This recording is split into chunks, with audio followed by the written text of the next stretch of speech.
आदर और सत्कार के योग्य ब्यूटी पर्पस के समस्त विद्वत मंडल, वंदनीय पूजनीय मातृशक्ति एवं समस्त धर्माभिलाषी भद्र पुरुषों, युवा बंधुओं, बहुत ही सुंदर और ज्ञानवर्धक चर्चा का श्रवण आप लगातार यहाँ से कर रहे हो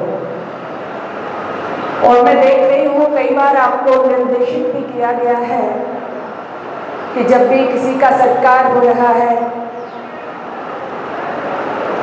या किसी का वक्तव्य आपको पसंद आ रहा है, वो करतल ध्वनि के माध्यम से कहा जा रहा है कि हम उसका उत्साहवर्धन करें।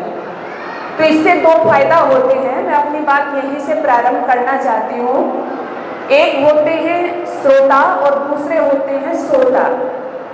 तो कई बार जब लगातार, ऐसा नहीं है कि कार्यक्रम अच्छा नहीं चल रहा, लेकिन कई बार जब थोड़ा सा लंबे समय हो जाता है तो बैठे बैठे किसी को नींद आने लगती है।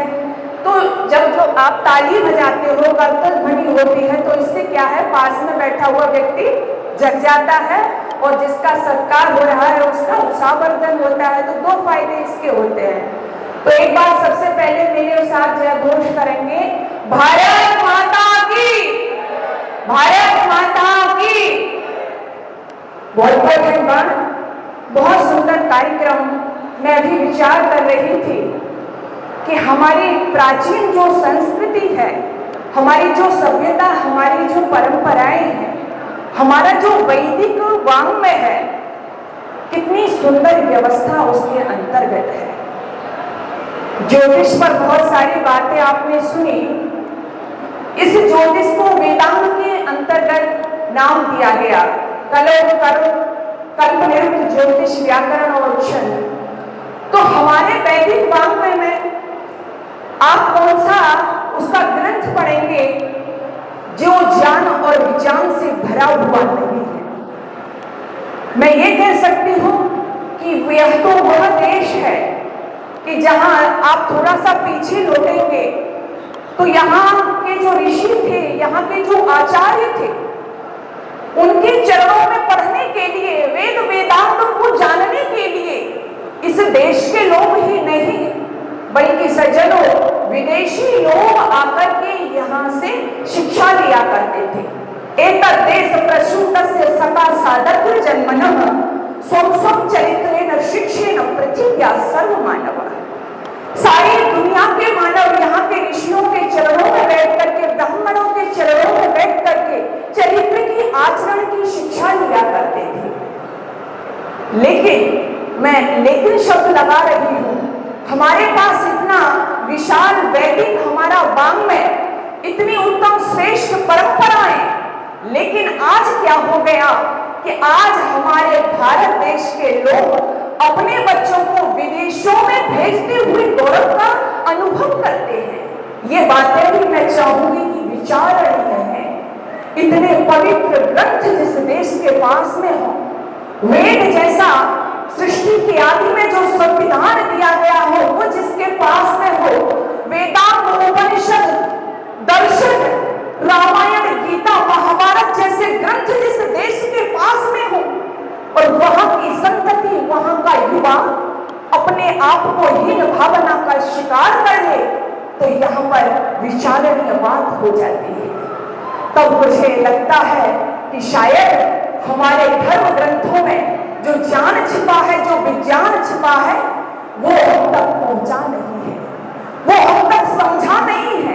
हमारा यहाँ पर यज्ञ का फोटो लगा हुआ है, हमारे यज्ञ में कितना बड़ा विज्ञान छिपा हुआ है, लेकिन हम कब मान रहे हैं उसको, जब विदेशों से कह दिया जाता है कि हाँ यज्ञ करना क्या है, साइंस यज्ञ करने वैज्ञानिकता से जो प्रमाण वो दे देते हैं तब हम मानते हैं।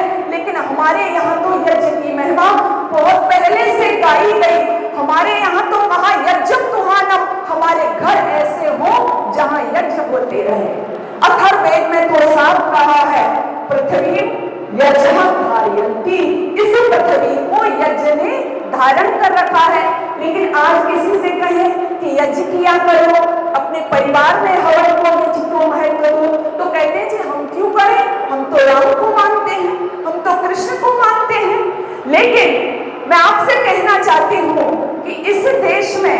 चाहे राम हो चाहे कृष्ण हो, सबके जीवन में यज्ञ था, सब यज्ञ से जुड़े हुए थे। भगवान श्री राम का जन्म ही यज्ञ से हुआ था। और जन्म की बात छोड़ो, बहुत से लोग कहते हैं राम के जीवन में कहाँ यज्ञ था। तो राम, सबसे पहले आपको ये भी बता देना चाहती हूँ, राम ने सबसे पहला युद्ध लड़ा, धनुष बाण उठाया, तो किसके लिए उठाया? यज्ञ की रक्षा उठाया। जब ऋषि महर्षियों को राक्षस लोग यज्ञ नहीं करने देते थे तो उसकी रक्षा उन्होंने अपना धनुष बाण उठाया और कहा निश्चरहीन करो मैं भुज उठाए प्रणकीन। तो जब हम यज्ञ से नहीं जुड़ते तो फिर हम बेकार में राम की जय जयकार क्यों करते हैं? कृष्ण का यह जीवन भी यज्ञ में था। भगवान श्री कृष्ण, गीता यदि आपने पढ़ी हो या पढ़ते हो तो साफ कहते हैं गीता के अंदर भगवान श्री कृष्ण, यजाद भवन्ति भूतानि पर्जन्य दन्न संभव, यजाद कर्म पर्जन्य यज्ञ कर्म समुद्भव। इसका मतलब क्या है? यजाद भवन्ति भूतानि, हे अर्जुन, सारे प्राणियों का पालन पोषण किससे होता है? अन्न से होता है। यजाद भवन्ति भूतानि पर्जन्य दन्न संभव, और वो अन्न किससे पैदा होता है? वर्षा से होता है। और वर्षा किससे होती है? यजाद भवन्ति पर्जन्य, वो वर्षा यज्ञ से होती है। अर्थात यज्ञ हवन क्या है? इस सृष्टि का, इस भुवन का क्या है? केंद्र बिंदु है। तो हम इन बातों को क्यों नहीं समझ पाते हैं? हमारी वैदिक संस्कृति की जो विशेषताएं हम उनको क्यों नहीं समझ पाते हैं? और मुझे गौरव होता है, आपसे भी मैं कहना चाहती हूँ, सीना उठा करके चलिए, आप उस देश में जन्मे हो। उपनिषद में एक प्रसंग आता है कि जब कुछ ऋषि महर्षियों ने भोजन करने से मना कर दिया, अन्न को अपवित्र बताते हुए, तो उस समय महाराज अश्वपति जी कहते हैं, न मे स्तेनो जनपदे न कदर्यो न च मध्यप नाना हिताग्रना विद्वान न सैरीश्वरणी होता। इसका अभिप्राय क्या है? हाथ जोड़ते हैं महाराज अश्वपति और कहते हैं कि हे ऋषियों, तुम मेरे राज्य में अन्न क्यों नहीं ग्रहण कर रहे हो? आपको शंका है? तो उन्होंने साफ कहा, न मे स्तेनो जनपदे न कदर्यो न च मध्यप, मेरे संपूर्ण राष्ट्र में कोई ऐसा व्यक्ति नहीं है जो चोर हो, मेरे संपूर्ण राष्ट्र में कोई दुराचारी नहीं है, मेरे संपूर्ण राष्ट्र में एक भी व्यक्ति ऐसा नहीं है जो मद्यपान करता हो, मेरे संपूर्ण राष्ट्र में ऐसा व्यक्ति नहीं है। नाना ही नाग्रना, जो अविद्वान हो और अग्निहोत्र नहीं करता हो, मेरे संपूर्ण राष्ट्र में एक भी व्यक्ति ऐसा नहीं है जो व्यभिचारी हो, और जब व्यभिचारी नहीं है तो व्यभिचारियां कहां से आएंगी? कितना उच्च आदर्श था। एक भी व्यक्ति ऐसा नहीं जो अग्निहोत्र न करता हो। आइए, इतनी महान परंपरा के संवाहक राम और कृष्ण जैसे महापुरुष हमारे पास, हनुमान जैसे महापुरुष हमारे पास, शिवा जैसे वीर हमारे पास में, अबाला घोषा मैत्री गार्गी जैसी ऋषिकाएं देवियां हमारे पास में, और उस देश की युवा पीढ़ी, उस देश के लोग अपने आप को आत्महीनता का शिकार कर लें, तो मेरे हृदय में अपार वेदना होती है। इसलिए मैं सर्वप्रथम तो धन्यवाद देना चाहती हूँ आदरणीय अपने अवस्थी जी का। मुझे यहाँ आके बहुत अच्छा लगा कि हमारी जो वैदिक परंपरा है, हमारी जो सनातन वैदिक संस्कृति है, उसके प्रचार प्रसार में जो ज्योतिष है वह भी एक पार्ट है, वह भी एक भाग है जो वेदांत के अंतर्गत आता है। तो इस माध्यम से अपनी संस्कृति का प्रचार प्रसार करके अपनी वैदिक संस्कृति, अपनी परंपरा को आगे बढ़ा रहे हैं। मैं उनका बहुत ही तहे दिल से आभार और शुक्रिया अदा करना चाहती हूँ, और आप लोगों से यही कहना चाहती हूँ, आज बस हम थोड़े से इस तरह से गुमराह हो गए हैं। एक माँ का बेटा विदेश में गया था, जब विदेश में चला गया बहुत दिन हो गए, वापस नहीं आया। वापस नहीं आया तो गांव वालों ने कहा, माँ तेरा बेटा तो बड़ा बेकार निकला, विदेश में गया, तेरा लौट करके हालचाल भी नहीं पूछा। माँ ने कहा नहीं, मेरा बेटा ऐसा नहीं है। बोले कैसा है? तेरा हालचाल नहीं देता, तू ऐसे करके मेहनत करती है, पैसे कमाती है, तब अपना भरण पोषण कर रही है। तो माँ ने कहा नहीं, ऐसी बात नहीं है, विदेश से वो मेरे लिए कुछ कागज के टुकड़े भेज देता है। जब ये कहा माँ ने, तो जो लोग थे उनके पास में, उन्होंने कहा देखते हैं माँ किसके लिए कह रही है। जब माँ के पास में उसके घर में गए तो क्या देखते हैं, माँ जिनको कागज के टुकड़े कह रही थी 10-10 हजार के ड्राफ्ट लटके हुए थे और माँ मेहनत करके भीख मांग के अपना भरण पोषण कर रही थी। ठीक सनातनियों, हमारी स्थिति भी वही हो गई है। हमारे घर में भी करोड़ों के ड्राफ्ट, हमारी रामायण, हमारी गीता, हमारे वेद, हमारे दर्शन, हमारे उपनिषद संपत्ति के रूप में रखे हुए हैं और हम उनका महत्व को समझे बिना अपने आप को हीन भावना का शिकार महसूस कर रहे हैं। तो आइए, मैं कभी निराशावादी बात नहीं करती, मैं आशा का संचार करना चाहती हूँ। हम अपने अतीत से कुछ सीखें। आज हो ये गया, राम और कृष्ण जी के देश में तो रहते हैं, किंतु हम प्रीत की ही रीत भूल बैठे हैं। जिन्हें अपना के हम बने थे जगत गुरु, ऐसे पद छंद और गीत भूल बैठे हैं। पाश्चात्य सभ्यता में ऐसे रंगे भारतीय आचरण अपना पुनीत भूल बैठे हैं। अरे कैसे हो उजाला, अंधकार है तुम्हारी नैन, क्योंकि हम अपना अतीत भूल बैठे हैं, क्योंकि हम अपना अतीत भूल बैठे हैं। तो आज इस तरह के जो कार्यक्रम होते हैं, इनका उद्देश्य एक ही है कि हम अपने अतीत को याद करें, हम अपने अतीत को दोहराएं, हम अपनी संस्कृति को समझें। हमारी संस्कृति क्या है? संस्कृति का प्रतीक 3 देवियां, इड़ा सरस्वती मही। जिस देश की भाषा सुरक्षित है, जिस देश की संस्कृति सुरक्षित है, जिस देश की भूमि सुरक्षित है, वह देश सुरक्षित है। आपको विचार करना होगा, क्या आज ऐसा ही हो रहा है? यदि हमने अपनी संस्कृति को सही रूप में समझा होता, तो अभी मेरे से पूर्व आदरणीय एक भाई भी कह रहे थे कि अगर हमने समझा होता हमारे आदर्श क्या है, अगर हमने इसको सही रूप में समझा होता, तो शायद उनके जो कथन था उसमें वेदना थी कि आज हमारे बच्चों के, युवाओं के आदर्श कौन हो गए? कौन हो गए?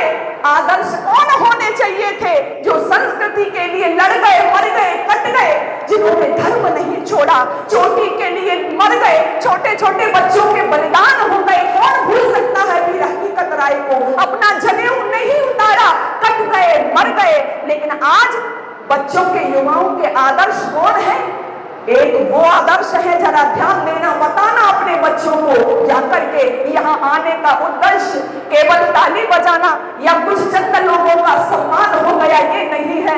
मेरी नजर में है, जहाँ भी हम रहें, जहाँ भी हम अपनी वैदिक संस्कृति के प्रचार प्रसार के लिए जाएं, वहां से अपने बच्चों के लिए भी प्रेरणा लेकर के जाएं। तो तुम्हारे आदर्श, तुम्हारे बच्चों के आदर्श कौन होने चाहिए? जो इस तरह से देश के लिए मर गए, मिट गए। क्यों? क्योंकि आप सुरक्षित रहें, आपकी आने वाली संतति सुरक्षित रहे। और एक वो है जो गुटखे का प्रचार प्रसार, पान मसाले का प्रचार प्रसार कर रहे हैं। क्यों कर रहे हैं? क्योंकि उनको पैसा मिले और आपके बच्चों का स्वास्थ्य खराब हो, आपका पैसा भी और आपके बच्चों का बिगाड़ भी। जरा विचार करो, ऐसे लोग कभी भी आपका आदर्श नहीं हो सकते। इसलिए आओ, अपने बच्चों में संस्कार दो, अपने बच्चों में देशभक्ति का जज्बा जगाइए। यदि आप ऐसा नहीं कर सके, अभी समय है, अंत में आपको पछताना पड़ेगा। इसलिए आइए, अपने देश से प्रेम करना सीखिए, अपनी भाषा पर गर्व करना सीखिए, अपने वेदांती शास्त्रों पर गर्व करना सीखिए। अंतर ये हो गया, अभी सोमनाथ जो है इसरो प्रमुख, उनका एक बयान आया था। उन्होंने कहा था कि यदि हमने वैदिक शिक्षा का अध्ययन किया होता, वैदिक शिक्षा को पढ़ा होता, तो इसमें साइंस में हम सबसे आगे गए होते। आज साइंस के लोग ये समझते हैं ना, यानी संस्कृत का नाम जहाँ पे आ गया, संस्कृत मतलब कर्मकांड की भाषा। मैं भी संस्कृत पढ़ाती हूँ, पढ़ी भी थी मैंने। तो प्राय था जब हम संस्कृत पढ़ते थे कि संस्कृत पढ़ के क्या होगा, मंत्र सीख जाएगी, श्लोक सीख जाएगी, कर्मकांड करवा लेगी, यानी संस्कृत का मतलब कर्मकांड की भाषा। लेकिन मैं आपसे कह देना चाहती हूँ, हमारे बहुत समय पहले ही इस धरती से सूर्य की दूरी क्या है, इस धरती से चंद्रमा की दूरी क्या है, इस धरती से मंगल की दूरी क्या है, ये सब बहुत समय पहले ही बता दिया गया था। लेकिन गलती हमारी ही है ना, हमने भारद्वाज को पढ़ाया नहीं, हमने नागार्जुन को पढ़ाया नहीं, हमने सुश्रुत को पढ़ाया नहीं, हमने किसको पढ़ाया, हमने राइट ब्रदर्स को पढ़ाया, हमने न्यूटन को पढ़ाया। इसलिए बस मैं कहना चाहती हूँ कि हमारे बच्चों पर, हमारे युवाओं पर भी उसका संदेश नहीं गया। तो आइए, मैं बहुत ज्यादा नहीं, जितना यहाँ की व्यवस्था है उसी में अपने आप को समेटते हुए बस आपसे यही कहना चाहती हूँ कि आप अपने बच्चों में संस्कार दीजिए और उन्हें अब देशभक्ति की आग में जलना सिखाइए, अपने धर्म ग्रंथों के प्रति प्रेम करना सिखाइए। तो जब कहा था कहेगा जगत फिर से एक स्वर में सारा, वही पूज्य भारत गुरु है हमारा, वही पूज्य भारत गुरु है हमारा। ऐसा हमें भारत फिर से मनाना है। यही हमारा, आप सबका, आदरणीय हमारे अवस्थी जी का और जितने वेदी पर हमारे विद्वान हैं सबका यही उद्देश्य है, यही सबकी चाहना है। आप सभी का बहुत बहुत धन्यवाद और पुनः आदरणीय अवस्थी जी का पुनः धन्यवाद और आप सभी का बड़े शांति से आपने श्रवण किया, बहुत बहुत धन्यवाद। ओम शांति।